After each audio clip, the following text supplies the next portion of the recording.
Bienvenue pour ce deuxième opus de Star Wars l'aventure littéraire. Si vous souhaitez suivre la série dans son intégralité, je vous invite à d'abord visionner l'épisode 1 disponible en description. Et je rappelle que bien entendu tout ce que je vais dire dans cette vidéo n'est que mon avis subjectif. Aujourd'hui nous ne parlerons que du canon de Disney. J'ai conclu la dernière vidéo en me demandant si un livre unitaire pouvait être aussi intéressant qu'une trilogie. Ce que j'entends par un livre unitaire, c'est un livre qui n'a pas de suite. Un seul tome. Ce questionnement m'est venu car je trouve que des trilogies comme Throne ou Riposte sont vraiment adaptées à l'épanouissement d'un univers si vaste. C'est pourquoi je vais vous parler de 7 livres unitaires dans cette vidéo. Je profite de l'introduction pour parler de la suite de cette série. En effet, à partir de l'épisode 3, donc à partir du prochain épisode, le format va changer. Je vais traiter de moins de livres par vidéo, mais avoir une émission plus régulière et qui suit plus l'actualité. Il y aura aussi des petits changements sur le fond et la forme. N'hésitez pas à vous abonner à cette chaîne YouTube pour suivre cette série. Star Wars, l'aventure littéraire épisode 2, c'est parti. Jusqu'à là, j'enchaînais les livres un peu au pif. J'ai donc regardé la liste des romans de l'univers canon et j'ai vu que Une Nouvelle Aube était un des premiers livres sortis en France. Et je me suis dit que ça serait intéressant de le lire afin d'avoir les bases de cet univers. Donc 8e lecture Star Wars, Une Nouvelle Aube de Jackson Miller, sorti le 23 février 2017 aux éditions Pocket, et traduit par Axel Desmoulins et Nicolas Ancion. Ce roman est un préquel de Star Wars Rebels et se déroule en -11 avant la bataille de Yavin. On suit Kanan Jarrus, un ancien padawan Jedi qui fuit l'Empire suite à l'Ordre 66 et enchaîne les petits boulots dangereux. Alors qu'il s'apprête à quitter Gorse, car l'Empire l'envahit pour exploiter ses ressources, il tombe sur Hera Syndulla, qui elle de son côté mène des enquêtes et commence à recruter pour une future rébellion. Les deux vont s'allier pour sauver les habitants de Gorse. Le roman explique donc comment Hera et Kanan se sont rencontrés. Le livre est plutôt bien dans l'ensemble. L'écriture est agréable, l'histoire est prenante, surtout pour ceux qui ont vu Star Wars Rebels. Je mettrai un B-. Si le développement des personnages est le point fort du roman, il souffre d'un gros problème, c'est son manque d'ambition. Tout le livre est lisse. Il n'y a jamais de montée en puissance. Il faut que l'émotion varie quand on lit, que parfois ça parte en vrille, qu'on souhaite vite tourner la page pour savoir comment cela se termine, mais non. C'est constamment stable. Je donnerai qu'un exemple. Kanan cache son passé de Jedi. En tant que lecteur, vu que c'est l'enjeu du livre pour Kanan, on s'attend que la révélation pour Hera soit épique, mais c'est au final anecdotique. C'est un bon livre dans l'ensemble, mais il provoque une réelle frustration par son manque de maîtrise dans le rythme de narration. C'est tout de même bien de le lire en tant que porte d'entrée afin d'avoir les bases de l'univers étendu, car il introduit des éléments et des personnages qu'on retrouve dans d'autres œuvres. Par exemple est introduit le personnage impérial de Rae Carson qu'on peut retrouver dans la trilogie Riposte. Donc si vous souhaitez vous lancer dans l'univers canon, pourquoi pas le faire dans l'ordre des sorties des romans. 9e roman, Ahsoka. Je l'attendais beaucoup car j'adore ce personnage. Mais, car oui, il y a un mais, on y revient. Donc Ahsoka, sorti en France le 2 juillet 2020, écrit par J.K. Johnston, traduit par Tristan Niver et Renaud Thomas, aux éditions Pocket. On est en -18 avant la bataille de Yavin et le roman se concentre sur le personnage d'Ahsoka entre les séries Star Wars The Clone Wars et Star Wars Rebels. Au niveau de l'histoire, Ahsoka fuit l'Empire qui prend petit à petit le contrôle de la galaxie. Alors qu'elle arrive sur Reda, une planète isolée, elle rencontre une jeune fermière, Kaiden. Toutes les deux vont nouer une belle amitié. Mais Ahsoka cache son passé de Jedi. Enfin, de Padawan qui a quitté l'Ordre Jedi. Mais l'Empire débarque sur Reda, avec comme projet sacrifier la population pour faire pousser une plante qui donne comme ration militaire à leur armée. Ahsoka et les villageois commencent une rébellion, mais ses pouvoirs sont révélés aux yeux de l'Empire. Elle n'a plus d'autre choix que de fuir à nouveau pour ne pas mettre ses nouveaux amis plus en danger. Le roman explique aussi comment elle construit ses 2 nouveaux sabres laser blancs et comment elle rejoint la rébellion. À ce roman, je mets pour la première fois un C+.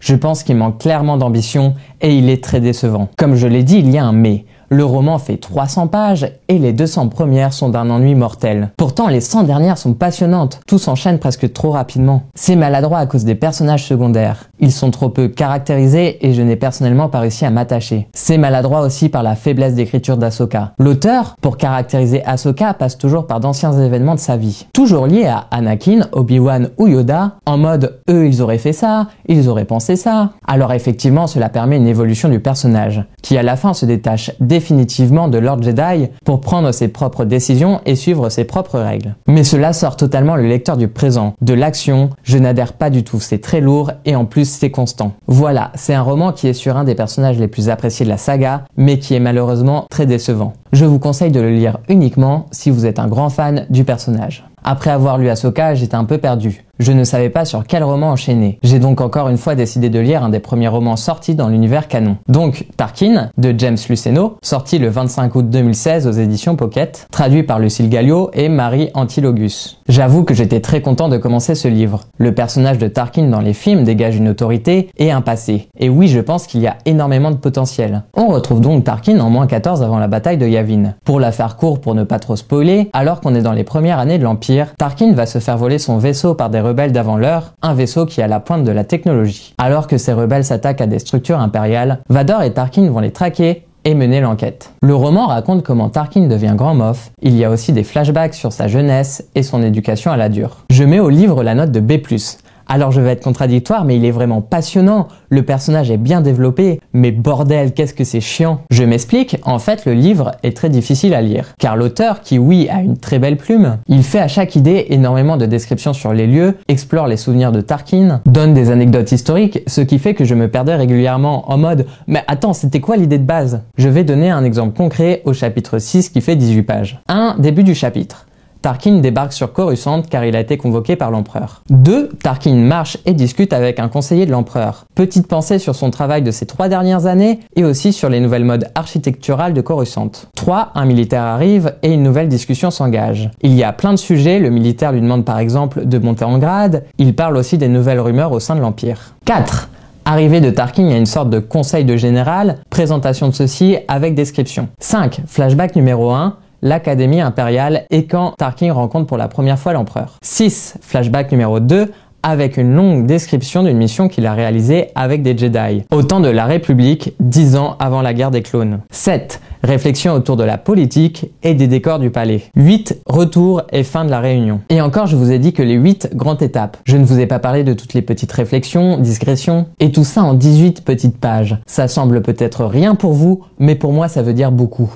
On s'y perd. Mais d'un autre côté, c'est aussi la force du livre. L'auteur donne tellement de détails sur la vie de Tarkin, son passé, ses pensées, et au final le personnage est vraiment très riche pour un livre assez court. Et c'est un livre qui donne aussi beaucoup d'explications sur l'avant-guerre des clones et les débuts de l'Empire. C'est très plaisant car on n'avait pas exploré ces périodes jusqu'à là. Une chose qui par contre commence à me déplaire, c'est qu'au final j'ai lu beaucoup de livres sur la jeunesse de la rébellion, mais jamais au cœur de celle-ci. Par exemple, Une Nouvelle Aube et Ahsoka montrent comment la rébellion est née. Dans Tarkin, le petit groupe qui vole le vaisseau a comme but d'ouvrir la voie à une rébellion. Même dans le film Solo, on a les prémices de la rébellion. Tarkin est un bon roman dans l'univers canon, sans aucun doute d'une grande richesse pour l'univers étendu. Par contre, il est dur à lire. L'auteur a peut-être trop raconté en si peu de pages. Mon 11e roman lu est Renaissance de Rebecca Roanhorse. Sorti le 27 août 2020, toujours aux éditions Pocket, et traduit par Sandy Julien. J'ai lu le livre dès qu'il est sorti pour une simple et bonne raison. Quand on regarde la timeline du cycle canon Star Wars, on remarque que c'est le seul roman qui se déroule au sein de la post-logie. Et c'est dommage qu'il n'y en ait pas d'autres. On a une trilogie de films et trop peu d'œuvres littéraires pour l'accompagner. Renaissance, ça parle de quoi? Eh bien, on est en 34 après la bataille de Yavin. Le livre est le préquel de Star Wars 9, l'ascension de Skywalker. Le livre se passe quelques jours après la défaite de la Résistance lors de la bataille de Crète. Il reste peu de survivants, les membres du Faucon Millennium et l'escadron Blake. Layla va tout faire pour reconstituer une résistance digne de ce nom. Pendant qu'elle et Rey cherchent une base pour se cacher du Premier Ordre, elle lance 3 missions. La première, Poe et Finn partent à la recherche d'une liste de prisonniers politiques sympathisant à la résistance. La deuxième où l'on suit l'escadron Épave chercher de nouveaux vaisseaux. Et la dernière où Nora et Snape, eux, vont sauver des prisonniers. Voilà, je vais pas trop vous en dire pour ne pas vous spoiler. Je mets au livre la note de B, car il y a énormément de choses positives, mais il y a aussi certaines petites choses énervantes. Dans les bons points, c'est un livre qui est ancré dans la post-logie. Le livre est bien rythmé dans son histoire, même s'il reste un peu trop linéaire. Mais bon, en sortant du roman Tarkin, ça fait du bien. Le retour de Nora, Wedge et Snape est vraiment une bonne chose, ancrant ces héros de la trilogie Riposte en les liant avec les protagonistes des films. Et c'est ce qui est plaisant avec le livre. Il lie beaucoup d'œuvres au récit. Livre qui peut être aussi vu comme la suite de l'excellent Lien du sang de Claudia Gray, vu dans le premier épisode de cette série. Mais c'est aussi un des points faibles, car quand l'autrice fait une référence à une autre œuvre, elle a tendance à bien l'alourdir dans le texte. Si bien que certaines références deviennent barbantes. Doublement dommage, car le lecteur qui a les références, il faut qu'elles soient subtiles pour qu'il soit heureux de la trouver. Et le lecteur qui est dans la découverte de l'univers, lui, il ne va pas comprendre et il va trouver le texte lourd. C'est vraiment le point que je n'ai pas aimé dans ce livre. Une autre chose dommage, c'est que le livre cherche à rattraper une erreur de Star Wars 9. En effet, dans Star Wars 9, le personnage de Poe peut être problématique, car entre les épisodes 8 et 9, il n'a pas évolué, alors qu'il devrait avoir des remords suite à la défaite de Crate, défaite où il est en partie responsable. C'est pourquoi le livre fait un focus sur ce sujet en montrant comment petit à petit il regagne confiance en lui. Et c'est vraiment dommage que ce soit le livre qui fasse ce travail et non le film. Même si c'est trop bien d'avoir un livre sur les héros de la post-logie, je me demande à quoi sert Rey dans ce roman. J'ai hâte d'avoir d'autres œuvres sur ce qui se passe pour elle entre le 8 ou le 9 et même après le 9. Renaissance, c'est un bon roman qui manque de très peu d'être un Star Wars important et qui ne sait pas quoi faire de Rey. Le 12e roman est Maître et apprenti de Claudia Gray, sorti le 31 octobre 2019 aux éditions Pocket, traduit par Axel Desmoulins et Nicolas Ancion. Si j'ai enchaîné avec ce livre, c'est pour deux raisons. Pour commencer, un peu comme Renaissance, c'est le seul roman qui se situe avant la prélogie. Ça change de tous ces romans qui tournent autour de l'Empire. De plus, après quelques lectures certes sympas, mais auxquelles il manquait quelque chose pour être grandiose, je me suis dit... Claudia Gray, j'ai déjà lu Le Lien du sang qui était vraiment phénoménal. Je lui ai même mis un A dans ma première vidéo. Et là, j'avais vraiment envie de retrouver un roman solide, intelligent, prenant. Je me suis donc lancé. Maître et apprenti se déroule en moins 40 avant la bataille de Yavin. On peut le voir comme un préquel officieux de Star Wars 1, La menace fantôme. Car on y suit une aventure entre le maître Jedi, Qui-Gon Jinn, et le padawan Obi-Wan Kenobi. La relation entre maître et apprenti n'est pas au beau fixe. Alors qu'ils ont tous les deux une divergence philosophique, Qui-Gon est assez laxiste sur le règlement et croit fort aux prophéties. Obi-Wan, lui, est droit dans ses baskets. Il pense, comme les maîtres Jedi, que les prophéties mènent au côté obscur. La situation entre les deux est toxique. Mais les maîtres Jedi proposent à Qui-Gon de rejoindre le Conseil Jedi. Ce qui insinue que Obi-Wan ne serait plus son padawan, réglant la situation. Avant de donner sa réponse, ils ont une dernière mission ensemble. Ils doivent aller aider le Jedi Rael Averross sur Pijal. L'objectif est de protéger la future reine de cette planète, tout en réglant des problèmes de rébellion qui menacent une nouvelle route spatiale. Ils vont apprendre à travailler ensemble et à accepter leurs différences. Alors pour moi, c'est un grand oui. Je lui mets un A-, car il manque quand même un petit truc pour être vraiment grandiose. Lien du sang était bien plus grand, mais A-, cela reste une superbe note. J'ai adoré le thème, ces Jedi qui ont un règlement strict, mais qui réfléchissent à la légitimité de celui-ci, à comment l'interpréter et aussi à comment le contourner pour pouvoir faire le bien. Ces relations qui semblent toxiques, mais aussi l'apprentissage par l'échec. Ce livre parle de plein d'échecs entre maître et apprenti. Certes, entre Qui-Gon et Obi-Wan,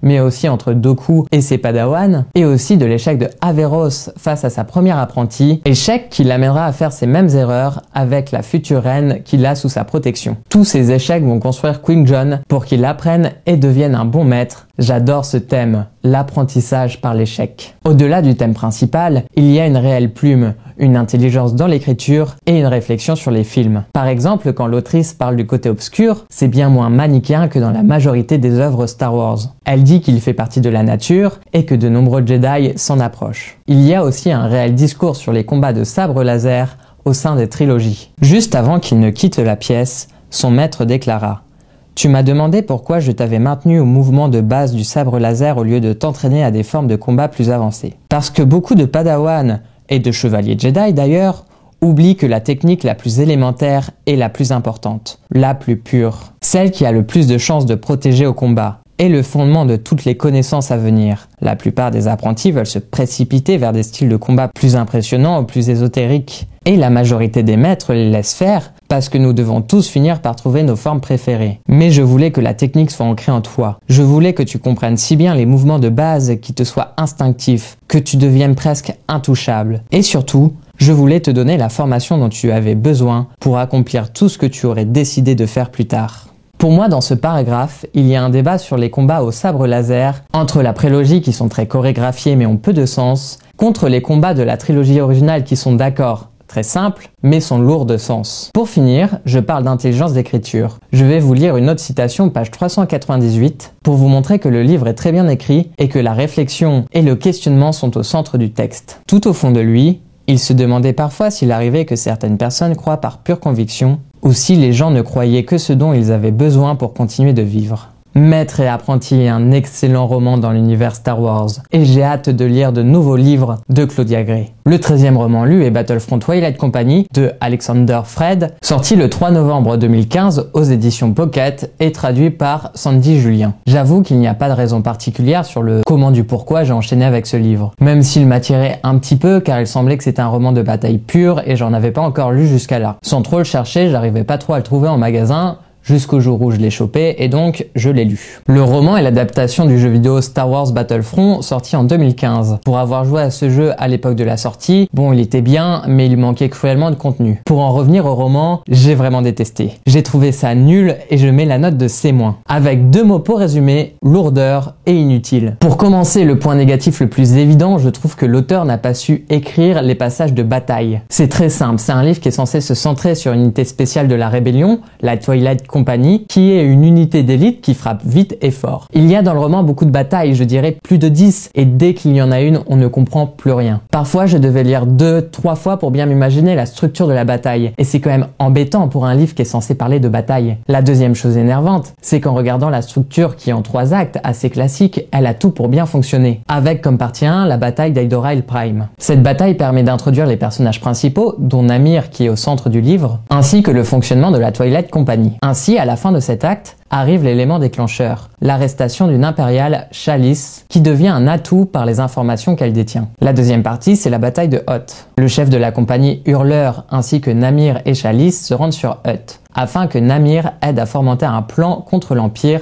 visant à déstabiliser la capacité logistique de l'Empire. Mais Hoth est attaqué et le chef de la compagnie meurt. Namir et Chalice s'enfuient et reviennent auprès de la Twilight Company sans Hurleur. Namir, pour la survie de la compagnie, décide de prendre les commandes et de suivre le plan de Chalice. Aller attaquer une base de premier plan qui se situe au cœur de l'Empire. Et pour cela, il décide de la trajectoire en agrémentant de plein de petites attaques afin de disperser les forces impériales. La troisième et dernière partie, c'est la bataille de Soulust. Avant d'atteindre leur cible, la compagnie se fait piéger par l'Empire. Vont-ils survivre? Ces 3 parties semblent bien s'accorder. Mais pourquoi la bataille de Hoth? Et oui, on parle bien de la bataille de Hoth qui ouvre Star Wars 5, l'Empire contre-attaque. Mais cette fois du point de vue du personnage principal du livre, Namir. Dès que j'ai compris qu'on allait revivre cette bataille, je me suis directement inquiété. Où nous mène ce livre? Et spoiler, ce passage est inutile, c'est lent et on en connaît les aboutissements. On fait coucou à Dark Vador qui a la chance d'avoir aucune utilité dans ce livre, mis à part sa décribilisation en tant que grand méchant car Namir et Chalice survivent au duel. Les 100 pages qui tournent autour de Hoth ne servent qu'à une seule chose, que le commandant de l'escouade meure pour que Namir prenne sa place. Effectivement, c'est ultra intéressant pour la construction de notre personnage principal, mais il y avait peut-être des solutions un petit peu moins longues ou beaucoup plus fortes émotionnellement peut-être. On se retrouve avec un livre de 520 pages où un bon tiers ne servent qu'à alourdir le récit. Avec donc la bataille de Hoth, mais il y a aussi des flashbacks sur comment Namir est arrivé dans la compagnie. Bon,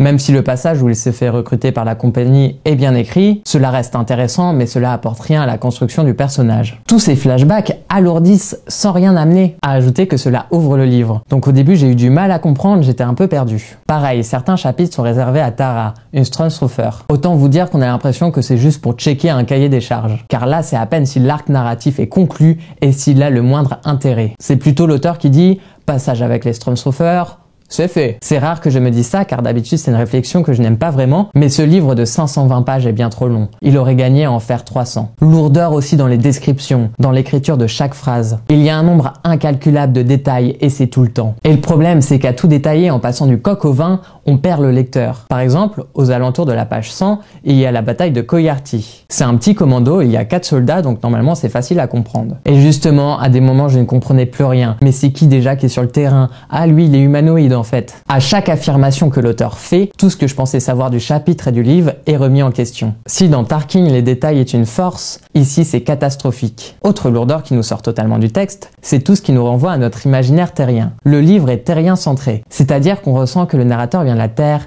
et qu'on n'est pas dans cette fameuse galaxie lointaine. Si bien que certains mots et certaines phrases sonnent faux. Par exemple, le mot extraterrestre est constamment utilisé. Demandons à un dictionnaire la définition de ce mot, qui vient d'une autre planète que la Terre. Voilà, ce mot ne peut être utilisé car il nous sort de tout l'imaginaire créé. Tout ça est vraiment dommage car la structure du livre est bonne, l'idée de la bataille finale aussi. Je pense qu'une des erreurs c'est de vouloir adapter un jeu vidéo qui n'a même pas d'histoire. C'est juste des affrontements de joueurs en ligne sur des cartes. Et donc je pense que l'auteur s'est obligé à utiliser plein de cartes de ce jeu et donc écrire de nombreuses batailles sur des planètes différentes. Je ne vous recommande absolument pas ce livre. D'ailleurs, pour l'anecdote, j'ai dû mettre plus de 2 semaines à le lire. Ce qui m'est jamais arrivé pour un Star Wars. Car à chaque fois, je n'avais absolument pas envie de m'y remettre. 14e et dernière lecture de cette vidéo, Le Collectionneur, écrit par Kevin Shinick, désolé pour la prononciation, sorti le 5 décembre 2019 et traduit de l'anglais par Julien Betham. Ce roman fait partie du programme Voyage vers l'ascension de Skywalker, au même titre que Renaissance. En gros,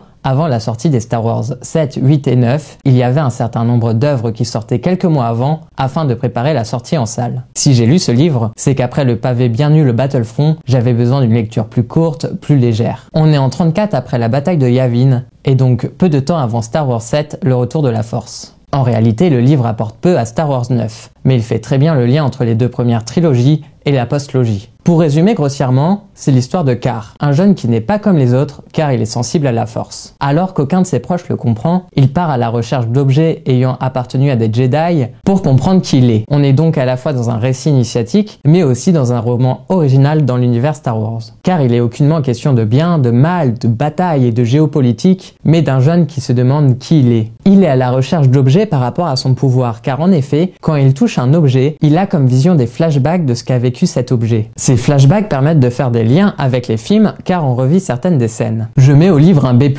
B+, car j'ai bien ressenti que je n'étais pas le public cible pour ce livre. En effet, dans l'histoire, dans l'écriture, on ressent que c'est un roman destiné aux adolescents. Car cela tourne uniquement sur la quête identitaire, l'importance de l'amitié. Toutefois, le roman est d'une grande qualité d'écriture. Et même pour un public plus âgé, il peut être très intéressant et même amusant. Par exemple, il faut s'imaginer que le postulat de base du roman, c'est de se poser la question si la Force, les Jedi, c'est des légendes ou une réalité. Donc on prend le point de vue de quelqu'un qui n'a aucune connaissance sur le sujet, car et qui enquête. Ce livre permet à la fois d'avoir un nouveau regard sur la galaxie et offre une superbe porte d'entrée pour un jeune qui aimerait se lancer dans l'aventure littéraire Star Wars. C'est donc un roman beaucoup plus léger que d'habitude. D'ailleurs, je l'ai lu en 3 jours. Au final, j'ai pris peu de notes de lecture car il y avait peu à redire. Les deux personnages sont très attachants. Le côté comique du droïde est très maîtrisé. C'est d'ailleurs un des droïdes les plus drôles que j'ai pu voir. Je vais tout de même essayer de donner un point négatif, et c'est ce premier chapitre où je trouve que l'auteur donne beaucoup trop d'informations. L'auteur aurait peut-être dû distiller les informations sur Car en prenant plus son temps. Le roman Le Collectionneur est vraiment très bon. Je le conseillerais d'abord à un public plus jeune ou alors à ceux qui veulent un roman plus positif, plus calme. Il est l'heure de conclure et de répondre à notre problématique. Les romans Star Wars unitaires peuvent se suffire à eux-mêmes et être très bien. Je pense à Maître et Apprenti, Renaissance, Le Collectionneur. Et aussi peuvent être très mauvais, comme Battlefront ou Light Company. Mais au final, je trouve qu'en fait, il n'y a rien d'étonnant. Ce qui commence à m'embêter, c'est qu'au final, ces livres sont des compléments aux œuvres existantes. Par exemple, Une Nouvelle Aube est un préquel à Star Wars Rebels. Renaissance est un préquel de Star Wars 9. On n'a pas de réelle fresque de science-fiction explorant toutes les possibilités d'une saga aussi riche. Mais ce n'est pas une note négative pour le moment, car j'ai conscience que j'ai moi-même choisi de commencer par le canon et par ces œuvres qui, au niveau de la timeline, sont très proches de la trilogie originale. Donc moins de possibilités narratives, mais ça donne une super base pour construire un univers bien plus vaste. De plus, le canon, bien que très riche, il est très jeune, avec son arrivée en France il y a environ 5 ans. Star Wars l'aventure littéraire épisode 2,